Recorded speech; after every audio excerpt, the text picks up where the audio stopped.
Setiap pagi, sebelum matahari benar-benar menyentuh aspal, aku sudah berdiri di pinggir jalan dengan peluit di tangan dan seragam lusuh yang bau keringat semalam belum hilang. Di balik senyum kecilku pada pengendara, tersimpan rasa sesak yang tak pernah benar-benar pergi, karena aku tahu tempat ini bukan sekadar parkiran biasa. Ini medan tempur yang penuh bisikan gelap, ancaman samar, dan tawa yang menyimpan luka. Tapi sampai kapan aku bisa terus diam? Ketika yang kulihat bukan lagi sekadar uang parkir, melainkan darah yang mengalir di antara garis putih itu. Namaku Yudi, aku bukan siapa-siapa. Tak punya ijazah tinggi, tak punya warisan dari orang tua, dan tak punya kemewahan seperti orang-orang yang lalu lalang di seberang jalan ini. Yang kupunya cuma satu, peluit kecil yang selalu kuikat di leherku. Usang, warnanya sudah menghitam, tapi masih nyaring jika ditiup. Itu senjataku, penanda bahwa aku masih hidup. Setiap pagi aku datang ke kawasan ini. Jalan Ahmad Yani, tempat segala macam orang tumpah ruah. Ada pedagang, pembeli, pengangguran, tukang kredit, bahkan preman. Tempatku berjaga bukan di toko megah atau gedung bertingkat. Aku berdiri di bawah pohon ketapang yang daunnya sering gugur tanpa permisi, di trotoar sempit yang aspalnya sudah retak, berdebu, dan kadang becek kalau hujan datang. Yud, jangan lupa setor sore nanti ya. Suara keras itu menggelegar dari kejauhan. Aku tak perlu menoleh. Aku tahu suara itu milik Hermawan, ketua lapangan dari ormas yang menguasai wilayah ini. Tubuhnya besar, perut buncit, tangan selalu menggenggam rokok. Kalau bicara, nadanya seperti gertakan. Tak perlu marah untuk membuat orang takut. Iya bang, aman. Jawabku singkat, sambil tetap mengatur kendaraan yang mulai menumpuk di sisi jalan, setor. Kata itu lebih sering ku dengar daripada kata makan. Setiap hari, 50.000 dari penghasilanku harus masuk ke tangan mereka. Tak peduli aku dapat 100.000 atau cuma 70.000, yang penting 50.000 harus disetor. Sisanya buat hidup. Kalau tidak cukup, ya cari cara. Pinjam, ngutang, atau puasa. Pernah suatu waktu aku terlambat setor karena anak kosanku sakit. Aku harus beli obat, dan uangku tak cukup kalau harus setor juga. Waktu itu Hermawan datang sendiri, malam-malam memakiku habis-habisan, lalu menjambak kerah bajuku. Gua nggak peduli lu hidup atau mati, tapi duit ormas nggak boleh telat, paham? Aku mengangguk sambil menahan marah. Tapi apalah daya, aku hanya juru parkir.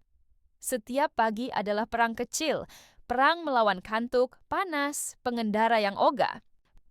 Bayar, dan kadang makian dari orang yang merasa bayar parkir adalah hal hina. Ada yang bilang, aku cuma pemalak berseragam. Ada yang lempar recehan sambil meludah ke tanah. Aku pernah berpikir untuk berhenti. Tapi mau kemana? Di kota sebesar ini, ijazah SMP tak membawaku kemana-mana. Pernah coba kerja di gudang, tapi waktu tahu aku bekas narapidana karena kasus tawuran, langsung ditolak. Itu sudah bertahun lalu, tapi capnya tak pernah hilang. Sekarang, peluit inilah nafasku. Tiap kali aku meniupnya, seolah aku berkata pada dunia, aku masih di sini, aku masih bertahan. Tapi tidak semua hari buruk. Kadang ada seorang ibu paruh baya yang selalu memberiku nasi bungkus sisa jualannya. Katanya, daripada dibuang, lebih baik kamu makan, nak. Kadang ada juga pengemudi ojek yang rela berbagi rokok. Hal-hal kecil itu membuatku tetap waras. Namun, di balik semua itu, ada luka yang tak pernah sembuh. Luka karena tahu bahwa hidupku dikendalikan orang-orang yang tak pantas mengendalikan apapun. Sistem ini rusak. Tapi kami dipaksa untuk tetap diam. Malam itu, aku duduk bersandar di trotoar sambil menatap lampu kota yang temaram. Di seberang jalan, kulihat anak-anak muda nongkrong sambil tertawa. Dunia mereka tampak ringan, tak ada peluit di leher mereka. Tak ada bayang Hermawan, tak ada kekhawatiran soal uang setor atau pukulan tiba-tiba. Aku menggenggam peluitku. Apa aku akan begini terus? Gumamku pelan. Tiba-tiba suara gaduh terdengar dari ujung jalan. Dua lelaki dari ormas memukuli seorang penusa pengendara motor. Aku tak tahu apa salahnya. Mungkin karena parkir sembarangan, mungkin karena tak mau bayar. Tapi yang ku tahu, wajahnya bersimbah darah sebelum sempat menjelaskan apapun. Orang-orang menonton. Ada yang merekam, tapi tak ada yang membantu. Aku berdiri kaku. Ingin maju, tapi kakiku berat. Hermawan ikut datang, ia menendang tubuh pemuda. Itu lalu tertawa. Ini biar kapok, biar yang lain tahu siapa yang kuasai jalan ini. Aku gemetar, dadaku sesak, dunia ini makin gelap. Aku tak bisa menahannya lagi. Malam itu aku pulang dengan perasaan campur aduk. Di tangan kananku masih kugenggam peluit yang dingin. Tapi untuk pertama kalinya, aku merasa peluit ini tak lagi cukup. Bukan lagi soal parkir, bukan soal uang setor. Ini soal harga diri. Dan aku bersumpah dalam hati, suatu hari aku akan meniup peluit ini bukan untuk mengatur kendaraan, tapi untuk memanggil kebenaran. Sudah hampir 3 tahun aku menjadi juru parkir di kawasan ini. Awalnya kupikir ini hanya pekerjaan sementara, sebuah batu loncatan, sampai aku menemukan sesuatu yang lebih layak. Tapi kenyataan tak pernah seindah rencana. Setiap sudut jalan, setiap toko yang buka, dan setiap motor yang parkir, semuanya sudah ditandai. Tidak ada yang benar-benar bebas di sini. Bahkan sekadar berdiri di trotoar pun, kalau bukan orang dalam, bisa dianggap pelanggaran. Yang mengatur semua ini adalah ormas. Namanya Gerak Putih, tapi tingkahnya lebih hitam dari aspal tempatku berdiri. Setiap hari, di depan masyarakat mereka mengaku membantu menjaga keamanan. Tapi di balik itu, mereka adalah mesin pemeras yang halus sekaligus kejam. Setiap tukang parkir, tukang gorengan, penjual es, hingga pengamen, semua harus menyetor. Kami seolah hidup di negara kecil yang tak terlihat oleh hukum. Aku masih ingat pertemuan pertamaku dengan Hermawan, saat itu aku baru 2 minggu bekerja. Ada seorang pemuda bernama Kiki yang mengajakku gabung. Katanya, daripada nganggur, mending jagain motor. Lumayan, sehari bisa dapat 100 ribuan kalau rame. Awalnya tampak mudah. Bantu orang parkir, tiup peluit, dapat uang. Tapi di hari ketiga, seorang pria bertubuh besar datang mendekatiku. Bajunya seperti anggota ormas, hitam, dengan logo besar di dada kiri. Wajahnya keras, penuh bekas luka. Ia mengisap rokok dalam-dalam sebelum bicara. "Lu baru ya?" tanyanya datar. Aku mengangguk pelan. "Namanya siapa?" "Yudi, Bang." Ia menatapku lama, lalu mengulurkan tangan, tapi bukan untuk bersalaman. Ia meminta uang. Setoran awal, 70 ribu. Habis itu, setor harian 50 ribu. Jangan telat. Kalau bisa lebih, bagus. Kalau kurang, urusan bisa panjang. Dari situlah semua dimulai. Sejak hari itu, aku bukan lagi sekadar juru parkir. Aku adalah sapi perah yang harus selalu gemuk untuk mereka. Tak peduli cuaca, tak peduli kondisi. Setor tetap setor. Hari-hari berlalu, dan aku mulai mengerti cara mereka bekerja. Mereka punya sistem. Ada ketua lapangan, koordinator, dan bahkan bendahara. Setoran kami dikumpulkan sore hari. Uang itu katanya untuk organisasi, tapi semua. Tahu, sebagian besar masuk ke kantong pribadi para petingginya. Setiap bulan ada rapat kecil, isinya ancaman terselubung, laporan pendapatan, dan kadang pembagian wilayah. Kami diberi atribut, rompi usang, peluit murah, dan stiker bertuliskan Mitra Keamanan Kawasan. Lucu, ya? Seakan kami ini bagian dari sistem yang sah. Tapi kalau ada polisi datang, semua atribut itu lenyap. Bunglon. Berubah warna, berubah peran. Aku pernah tanya ke Kiki, polisi tahu semua ini kan? Dia tertawa pahit. Mereka bukan cuma tahu mereka bagian dari ini semua. Beberapa polisi dapat jatah, ada yang tutup mata karena takut. Ada juga yang numpang untung. Nggak semua, tapi cukup banyak untuk bikin sistem ini nggak pernah berubah.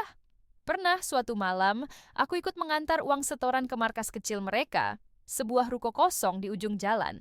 Di sana, kulihat tumpukan uang dalam kotak plastik. Banyak sekali. Setiap tukang parkir menyetor uang yang dililit karet. Ada yang tertulis lapak A, jalur B, blok motor pasar, dan sebagainya. Di pojok ruangan, seorang pria tua duduk sambil menghitung. Namanya Pak Didi. Katanya dia bendahara, tapi dari gerak-geriknya dia lebih mirip pencuci uang daripada bendahara, Hermawan. Berdiri di belakangnya sambil merokok. "Gua kasih lu jatah ekstra bulan ini, Wan," kata Pak Didi. Hermawan hanya mengangguk. Tak ada rasa terima kasih, tak ada basa-basi. Aku hanya bisa berdiri di sudut ruangan, melihat semua itu. Mataku terpaku pada tumpukan uang. Itu uang kami. Uang dari hasil keringat, kadang dari hujan, kadang dari teriakan pelanggan yang marah. Tapi semuanya lenyap di tangan mereka, seolah-olah kami hanya buruh dalam ladang yang tak pernah bisa kami panen. Aku sering mendengar cerita tentang orang-orang yang mencoba melawan. Ada yang menolak setor, ada yang melapor ke polisi, tapi semuanya hilang. Satu orang bernama Deden, tukang parkir senior di jalan samping pasar, pernah menolak bayar karena anaknya sakit parah. 2 hari kemudian, ia ditemukan di selokan, babak belur, tidak ada pelakunya, tidak ada saksi. Polisi hanya menulis, korban terpeleset. Di dunia kami, keadilan bukan cuma langka, ia nyaris mitos. Tapi meski semua terasa suram, selalu ada suara kecil dalam hatiku yang menolak tunduk sepenuhnya. Aku tahu ini salah. Aku tahu ini tidak benar. Dan tiap kali kulihat pengunjung yang dipalak atau pedagang kecil yang harus merogoh sisa recehan demi setor, aku merasa dadaku sesak, apalagi kalau mereka berani main tangan. Memukul orang hanya karena tak mau bayar Rp2.000. Menendang motor pengunjung yang parkir tanpa minta izin. Menghajar tukang kopi yang katanya masuk wilayah orang lain. Semua itu seperti api yang perlahan-lahan membakar kesabaranku. Tapi, siapa aku untuk melawan? Aku hanya Yudi. Seorang pemuda dengan masa lalu kelam dan masa depan kabur. Peluitku bisa nyaring, tapi suaraku masih terlalu kecil untuk menembus tembok beton bernama kekuasaan. Tapi satu hal mulai tumbuh di dalam diriku. Mommy Twitch, sesuatu yang tak pernah benar-benar padam. Mungkin bukan keberanian, mungkin bukan kekuatan, tapi sesuatu yang lebih tajam, tekad. Dan malam itu, ketika aku pulang ke kamar kos yang sempit dan pengap, aku duduk di atas kasur tipis, membuka ponsel murahku, dan mulai mencari tahu bagaimana cara merekam diam-diam, bagaimana cara menyimpan bukti tanpa ketahuan, dan bagaimana cara melaporkan tanpa harus mati lebih dulu. Aku tidak tahu akan jadi apa nantinya. Karena di bawah bayang ormas, tidak ada hidup. Yang ada hanya bertahan, dan aku ingin lebih dari sekadar bertahan. Hari itu, panas membakar jalanan sejak pagi. Udara kota seakan terjebak dalam kemacetan yang tak pernah ada ujungnya.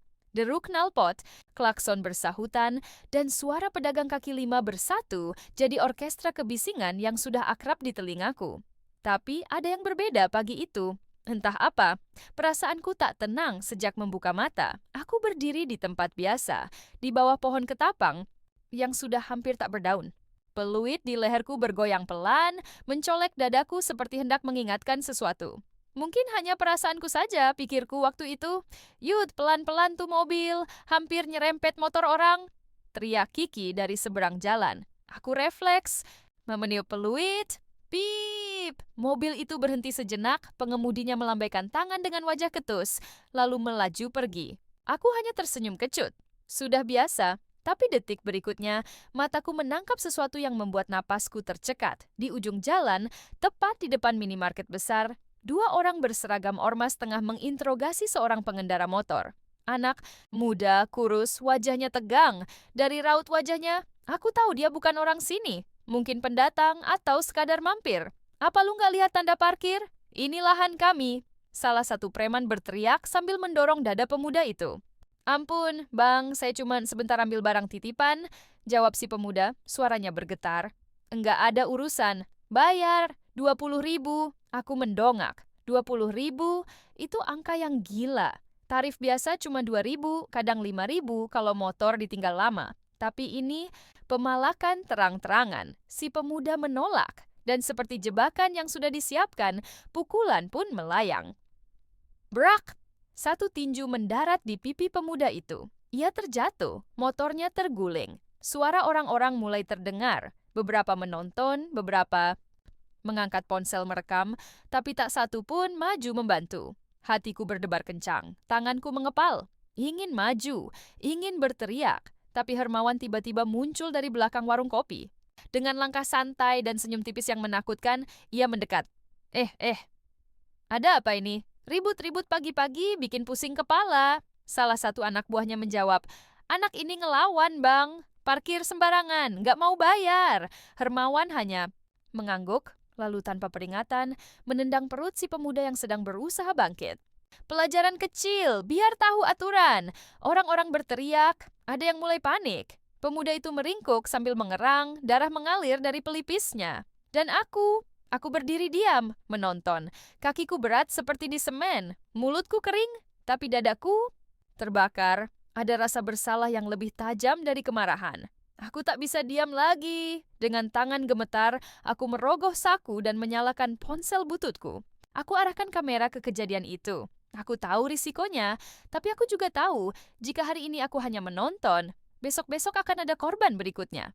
Mungkin aku. Mungkin pedagang gorengan yang selalu menyapaku pagi-pagi, aku rekam semua. Dari awal hingga Hermawan meludah ke arah pemuda itu dan pergi dengan langkah santai seperti tak terjadi apa-apa. Setelah itu korban dibantu oleh 2 orang pejalan kaki. Ia dibopong, dibawa ke ojek online yang kebetulan lewat. Tak ada polisi, tak ada aparat. Jalanan kembali seperti biasa, seolah insiden barusan hanyalah debu di atas permukaan aspal. Di kamar kosku yang sempit malam itu, aku memutar ulang video yang kurekam. Tanganku masih gemetar. Suara Hermawan terdengar jelas. Wajahnya terlihat begitu. Juga pukulan dan tendangan yang menghujani pemuda itu. Buktinya kuat. Tapi mau kulakukan apa? Kalau kulaporkan ke polisi, mereka bisa saja menghapusnya, bahkan membungkamku. Tapi kalau kudiamkan, aku sama saja seperti mereka. Aku teringat seseorang yang pernah datang ke tempat ini. Seorang jurnalis muda. Namanya Rina. Ia sempat mewawancarai beberapa tukang parkir soal kerja sama ormas dan masyarakat. Aku waktu itu tak berani bicara banyak, tapi dia sempat menyodorkan kartu nama dan berkata, "Kalau kamu punya cerita yang orang lain takut, bicarakan. Cari aku, kartu namanya masih kusimpan, aku ragu." Tapi akhirnya kubuka aplikasi pesan, lalu ku ketik, "Halo Mbak Rina, ini Yudi. Dulu pernah juru parkir yang Mbak wawancarai.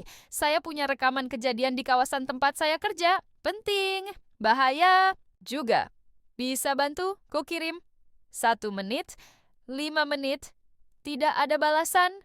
Aku mulai berpikir untuk menghapus pesan itu. Tapi tepat saat jari telunjukku menyentuh layar, dert, balasan masuk. "Hai, Mas Yudi. Saya ingat, kirimkan videonya. Hati-hati ya, jangan sampai ketahuan. Saya akan pastikan ini ditangani serius." Dadaku berdegup cepat. Aku kirim video itu. Lalu ku cabut kartu SIM-ku, matikan ponsel, dan sembunyikan di bawah kasur. Aku tak tahu akan terjadi apa besok. Mungkin mereka tahu.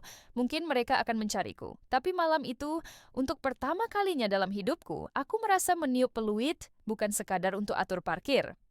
Peluit itu kini adalah suara perlawanan. Dan perlawanan sudah dimulai. Hari-hari setelah rekaman itu menjadi neraka kecil bagiku. Setiap langkah terasa diawasi. Setiap suara langkah sepatu terdengar lebih berat dari biasanya. Aku tak tahu apakah itu nyata atau hanya permainan pikiranku sendiri. Namun, satu hal pasti, aku tak bisa mundur. Mbak Rina belum memberi kabar lebih lanjut sejak aku mengirimkan video itu.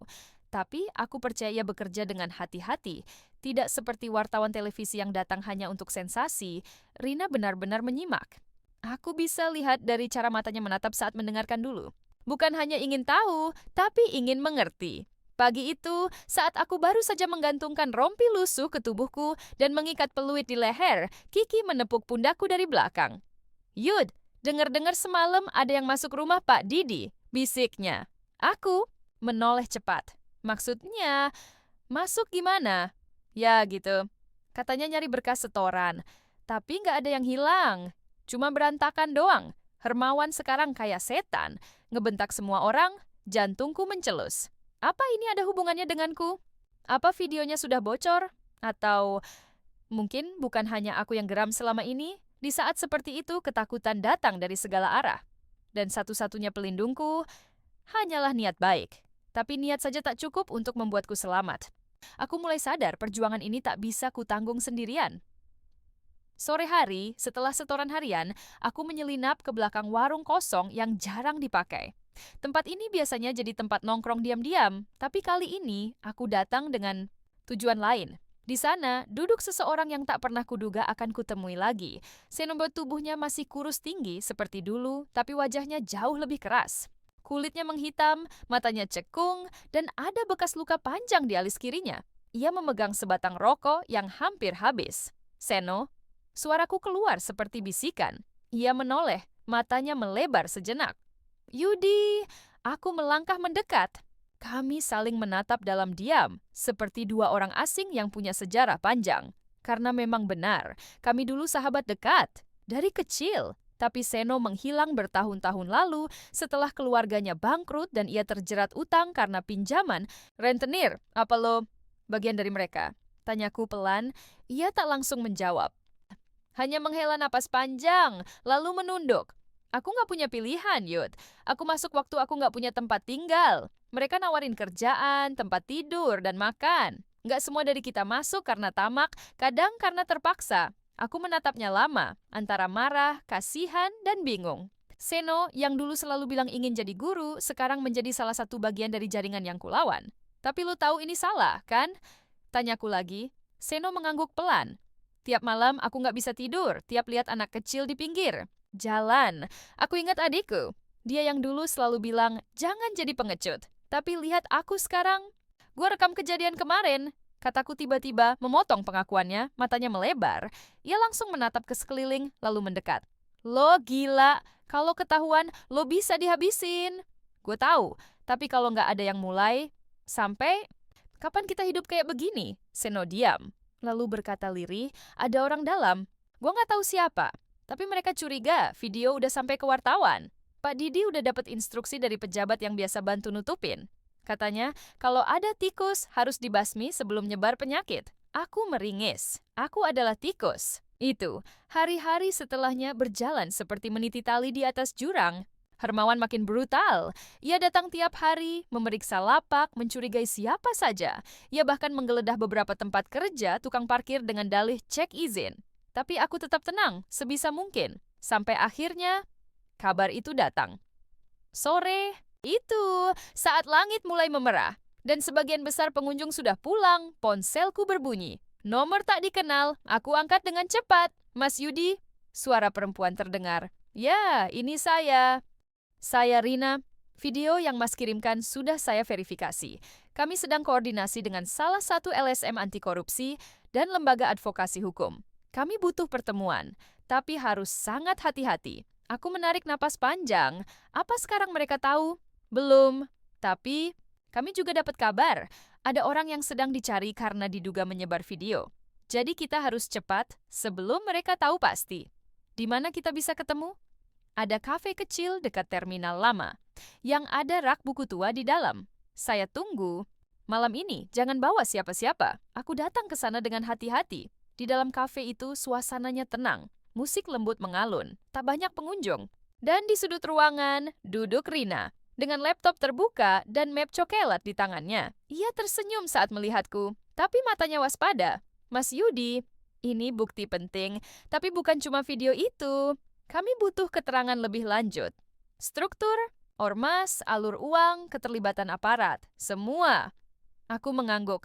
Saya bisa bantu, tapi saya nggak bisa biarkan sahabat saya ikut hancur. Dia bagian dari mereka, tapi dia juga korban. Rina terdiam, lalu berkata pelan, setiap sistem rusak, pasti ada korban yang juga pelaku. Tapi kita bisa pisahkan siapa yang memang jahat. Dan siapa yang cuma ikut arus karena tak punya jalan keluar. Tapi kita butuh kebenaran dulu, baru bisa bicara soal keadilan. Aku menunduk. Kebenaran dan keadilan. Dua hal yang mahal, tapi sekarang terasa begitu dekat dan sekaligus berbahaya. Malam itu, aku pulang dengan hati penuh sesak. Aku tahu perlawanan ini sudah lebih dari sekadar niat. Ini sudah jadi tindakan nyata. Dan mungkin akan jadi awal dari kehancuranku sendiri. Tapi di tengah rasa takut, ada cahaya kecil yang menyala. Nyala yang lahir dari satu peluit. Dan aku tak akan padamkan cahaya itu, meskipun seluruh dunia ingin aku menyerah. Langit tampak kelabu sejak pagi. Hujan turun tipis-tipis seperti bisikan rahasia yang belum sempat dibuka. Tapi hatiku tak serupa langit. Di dalam dada ada bara yang terus menyala. Setiap detik terasa lebih cepat dari sebelumnya, seolah waktu menyorongkan aku ke jurang yang sudah lama menganga. Tapi aku tetap berjalan, langkah demi langkah. Walau gemetar, hari itu aku kembali bekerja seperti biasa. Rompi oranye ku kenakan, peluit tergantung di dada. Namun aku bukan lagi Yudi yang dulu hanya meniup peluit demi parkir motor. Sekarang, peluit itu jadi semacam tanda perlawanan diam-diam. Seperti senjata walau tanpa peluru. Seno tak terlihat.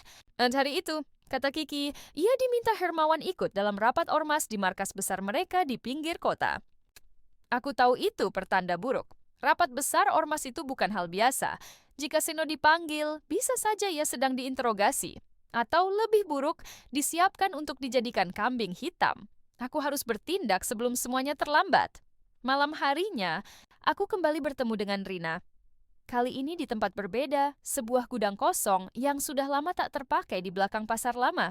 Gelap, bau lembab, dan penuh sarang laba-laba. Tapi disitulah kami merasa paling aman dari pantauan siapapun.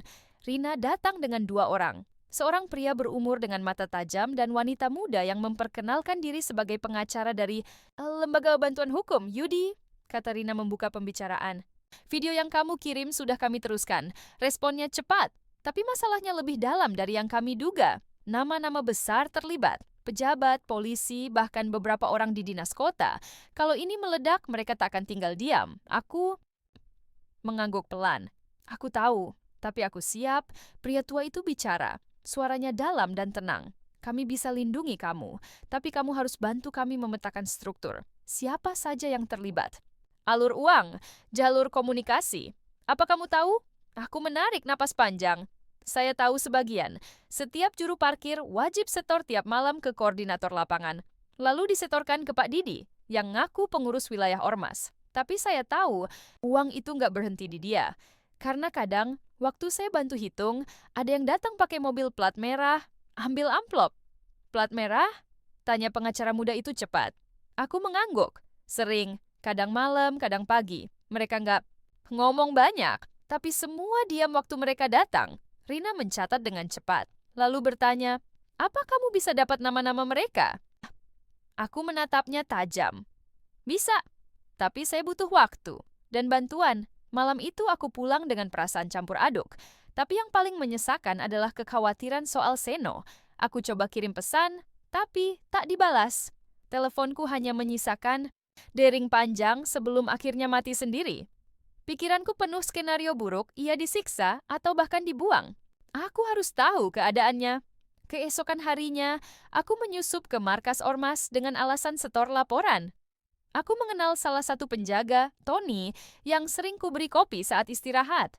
Dengan basa-basi dan senyum pura-pura, aku mengulur waktu, berharap bisa lihat wajah Seno, dan disitulah aku lihat dia. Dari sela-sela jendela belakang. Duduk di kursi kayu, tangan terikat, wajah lebam, ada 2 orang mengawasi. Hatiku nyaris pecah. Aku ingin berteriak, menerjang, tapi aku bukan siapa-siapa di sana. Satu gerakan bodoh dan nyawaku bisa hilang. Aku mundur perlahan, lalu pergi. Tapi hatiku tertinggal di ruangan itu, bersama sahabat lamaku yang kini terperangkap dalam badai yang sama. Malam harinya, aku temui Rina dan timnya. Kali ini, tak ada jeda basa-basi. Seno ditahan, diinterogasi. Mereka curiga dia pembocor informasi. Kita harus bantu dia keluar. Rina menatapku dalam. Kalau kita bergerak terbuka, dia bisa dieksekusi. Tapi kalau kita bisa dapat bukti bahwa Manita hanya korban dan bukan penyampai video, kita bisa desak pembebasannya lewat jalur hukum. Aku punya rencana, kataku mantap. Beberapa hari ke depan aku hidup dalam 2 dunia. Di siang hari, aku tetap menjadi juru parkir yang ramah, membantu pengunjung menata motor, menyapa pedagang, dan menyetorkan uang ke koordinator seperti biasa.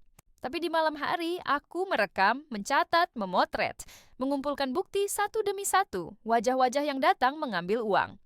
Plat nomor kendaraan, lokasi penyimpanan dokumen, bahkan percakapan rahasia yang sempat kudengar dari balik pintu saat pura-pura tidur di pos parkir. Sampai akhirnya, aku dapat satu dokumen penting. Lembar catatan manual, tertulis tangan, daftar setoran lengkap, tanggal, dan inisial nama pejabat. Aku tahu ini kartu as dan ini juga akan menjadi pengorbanan terakhirku sebagai tukang parkir. Beberapa malam kemudian, kami bertemu lagi di gudang lama. Aku serahkan catatan itu ke Rina. Ia membaca pelan, lalu menatapku penuh rasa tak percaya. Inisial ini, kalau benar, ini bisa sampai pusat. Aku hanya mengangguk. Badanku gemetar, tapi bukan karena takut, melainkan karena beban. Sekarang bagaimana dengan Seno? Tanyaku. Pria tua yang sejak tadi diam akhirnya bersuara. Kita sudah siapkan langkah, tapi butuh satu kejutan lagi. Kita perlu gerak serentak. Sekali gebrak, semua harus terbuka. Kalau tidak, akan ada yang tumbang. Mungkin sahabatmu, mungkin kamu. Aku menatap mereka satu persatu. Kemudian berkata, kalau begitu, kita siap-siap membakar semak berduri ini dan melihat ular-ular keluar dari sarangnya. Dan malam itu, kami sepakat. Malam berikutnya, perang akan dimulai. Malam itu dingin menusuk. Angin berembus membawa bau lembab dari got-got tua di sekitaran kawasan pasar. Tapi dalam tubuhku, darah mendidih, panas, siap mendobrak tembok ketakutan yang selama ini membelenggu. Kami sudah sepakat, malam ini adalah malam penentuan. Pukul 8 lewat sedikit, aku berdiri di belakang lapak sayur yang sudah tutup. Dari celah kain penutup, aku mengintip markas ormas itu. Tempat yang selama ini menjadi sarang para pengecut berseragam. Lampunya menyala terang. Beberapa motor terparkir rapi, lengkap dengan logo ormas besar yang jadi tameng untuk kejahatan. Dari earphone kecil di telingaku, suara Rina terdengar. Kami sudah siapkan tim. Tim LSM dan wartawan akan mengawasi dari kejauhan. Pengacara sudah kontak polisi bersih yang kita percaya. Tapi kamu harus tetap hati-hati, jangan masuk terlalu dalam. Aku hanya menjawab dengan tarikan napas. Malam ini bukan hanya soal keberanian, tapi tentang nasib banyak orang yang tak berani bersuara. Tentang Seno, tentang aku sendiri, dan mungkin tentang harga sebuah kebenaran. Tepat pukul 9, aku melangkah mendekati markas. Alasan yang kupakai cukup sederhana. Aku hendak menyerahkan dokumen setoran tambahan karena laporan hari sebelumnya kurang lengkap. Mereka percaya, mereka tidak curiga, karena mereka tahu aku selama ini diam, tunduk. Namun malam ini, aku berbeda. Di dalam saku jaket lusuhku, ada alat perekam kecil yang terus menyala. Setiap kata, setiap suara akan direkam dan dikirim otomatis ke Rina jika aku tak kembali dalam 2 jam. Di dalam markas, Hermawan duduk seperti biasa, dengan rokok menyala di bibir dan tatapan dingin penuh curiga. Yud, malam-malam begini nyari. Mati lo, katanya tanpa basa-basi. Aku tersenyum kecil. Saya cuma mau beresin laporan kemarin, takut disangka main-main. Dia menatapku lama. Berani banget lu akhir-akhir ini. Deg, kata-katanya seperti peluru kosong. Kenapa, Mas? Tanyaku, pura-pura polos. Hermawan berdiri. Langkahnya pelan, tapi matanya tak lepas dariku. Ia mendekat, lalu menepuk pundakku. Ada yang bocor soal video. Kita lagi nyari siapa tikusnya. Nggak enak kalau sampai bos besar dengar dari wartawan duluan. Tikus itu harus dimatiin sebelum bau bangkainya nyebar. Pelipisku basah oleh keringat dingin. Tapi aku tetap tersenyum. Kalau saya tahu siapa, saya kasih tahu, Mas. Saya nggak mau ikut rusuh. Hermawan tertawa. Suaranya berat dan menyeramkan. Pinter lu, Yud. Kayak tikus beneran. Beberapa menit setelah itu, aku diminta membantu angkut barang ke ruang belakang. Aku tahu, itu jebakan. Hermawan tidak pernah menyuruh siapapun angkut barang. Di ruang belakang itulah Seno terakhir kali kulihat, dan benar saja. Begitu masuk, pintu langsung ditutup. 2 orang bertubuh besar menghadang dari belakang. Hermawan masuk dengan langkah tenang. Di belakangnya, Seno ditarik. Matanya lebam, bibirnya pecah. Tapi begitu lihat aku, dia geleng pelan, seperti memberi isyarat. Jangan, terlambat. Yudi, kata Hermawan. Lo pikir kita bego? Lo pikir lo bisa main mata sama wartawan, bawa-bawa nama pejabat, terus hidup tenang? Seno mencoba bicara, tapi satu pukulan ke perut langsung membuatnya jatuh. Berhenti, teriakku. Hermawan tertawa. Berani juga. Sekarang, lo pikir lo pahlawan? Aku mengangkat tangan. Gue bukan pahlawan, tapi gue juga bukan budak lo. Dan saat itu, dari kantong belakangku, aku tarik kertas catatan setoran, yang sebelumnya sudah disalin oleh Rina. Aku angkat tinggi-tinggi.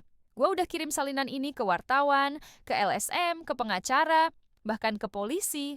Kalau lo bunuh gue, malam ini, besok pagi, semua orang bakal tahu siapa lo. Hermawan terdiam sejenak, tapi hanya sesaat. Ia melompat ke arahku, mencoba merampas kertas itu. Tapi aku lebih dulu menjatuhkannya ke lantai dan menginjaknya kuat-kuat. Gak ada gunanya, kataku pelan. Lo udah kalah. Pintu belakang tiba-tiba didobrak. Suara teriakan memecah ruangan. Polisi! Semua tiarap! Kekacauan terjadi seketika. Hermawan mencoba kabur, tapi 2 polisi berpakaian preman langsung menahannya. Beberapa anggota ormas panik dan berusaha melawan, tapi semuanya tak sebanding dengan tim yang masuk. Ternyata Rina sudah koordinasi dengan divisi khusus anti korupsi. Penangkapan ini bukan sembarangan. Aku terduduk di pojok ruangan. Nafasku terengah. Tubuhku gemetar, tapi bukan karena takut, melainkan karena kelegaan luar biasa. Di sisi lain, Seno ditangani para medis. Saat mata kami bertemu, ia tersenyum kecil. Kita, selamat, bisiknya. Aku mengangguk pelan. Untuk sekarang, beberapa jam kemudian, aku dibawa ke tempat aman. Diperiksa, ditanya, dan diminta menandatangani banyak dokumen. Tapi tak satu pun rasanya berat, karena aku tahu ini semua demi hal yang lebih besar. Namun hidup tak pernah memberi kemenangan tanpa luka. Seno tetap ditahan.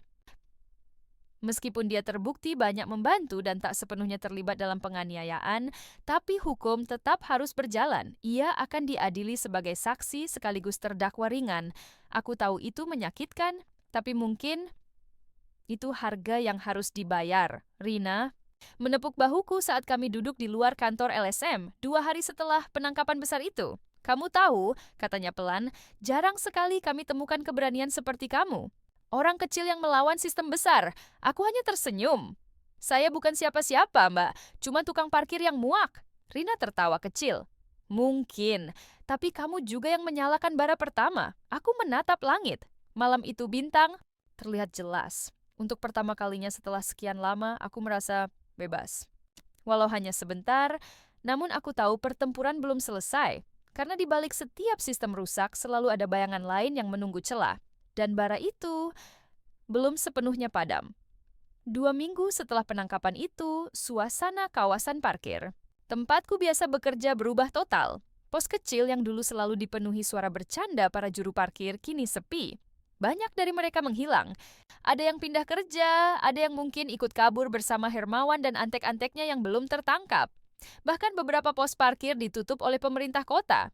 Alasannya penertiban. Tapi semua tahu penyebabnya adalah pecahnya kasus ormas yang mengguncang kota. Aku masih datang setiap hari, bukan untuk bekerja, tapi karena tempat ini seperti saksi bisu perjalananku.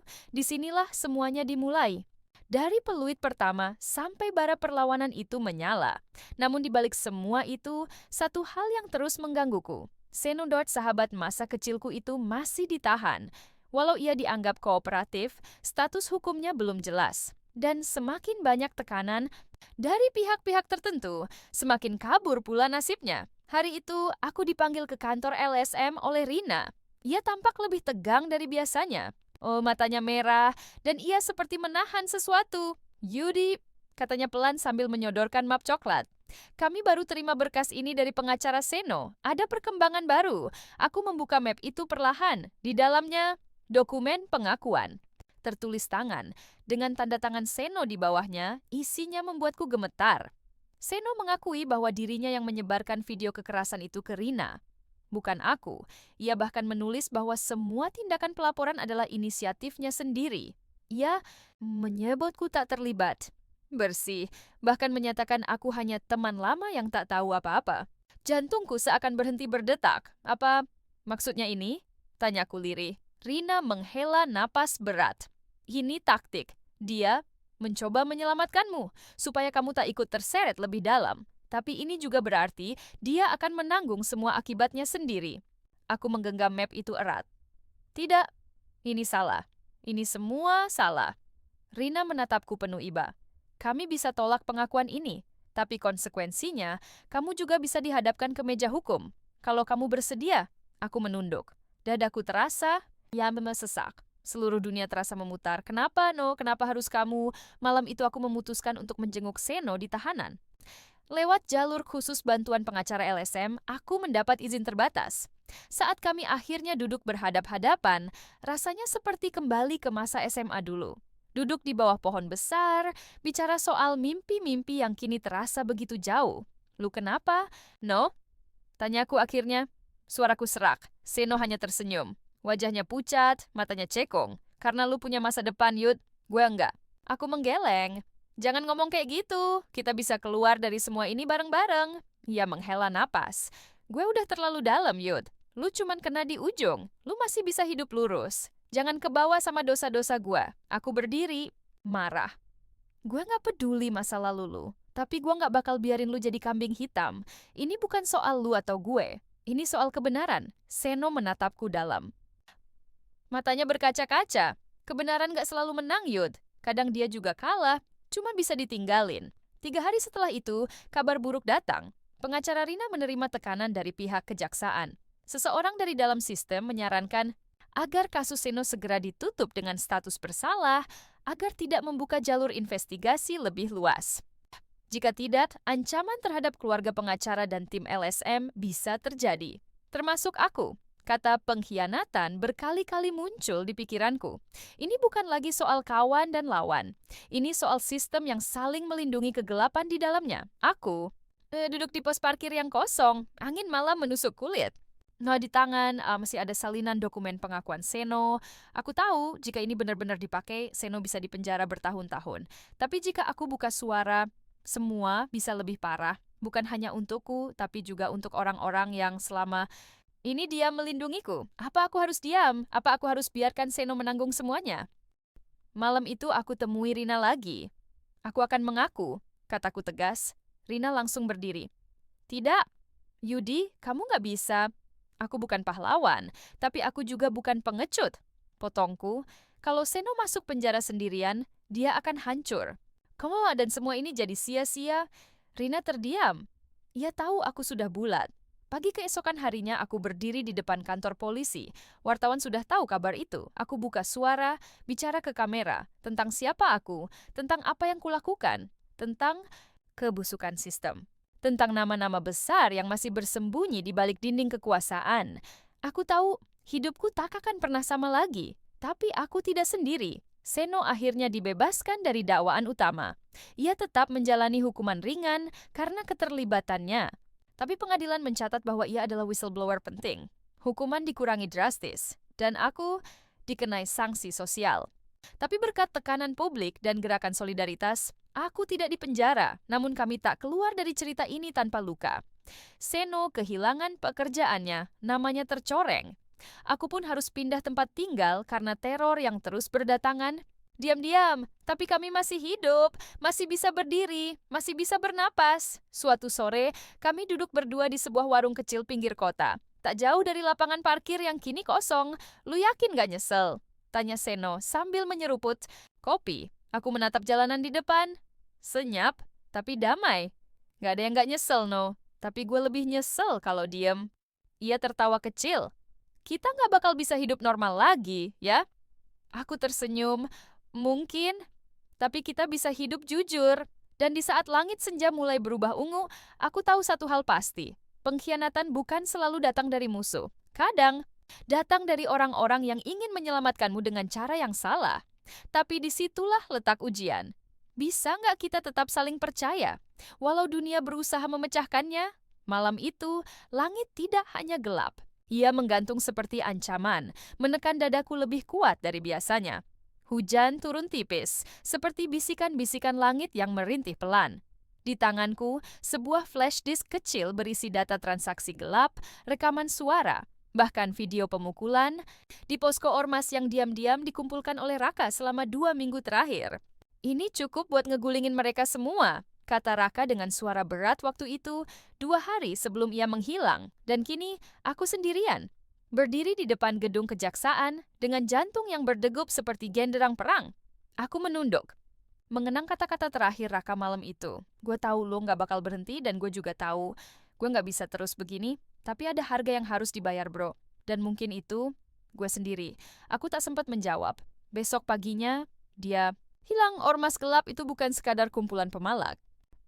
Mereka seperti gurita, menjangkau lembaga pemerintah, kepolisian, bahkan beberapa pengacara. Setiap langkah kami selalu terpantau. Sari hampir mati karena terlalu dekat dengan kebenaran.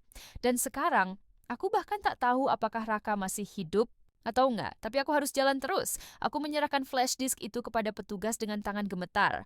Di dalamnya ada rekaman jelas. Suara seorang pejabat yang menyuruh ormas membersihkan orang yang ribut di kawasan parkir.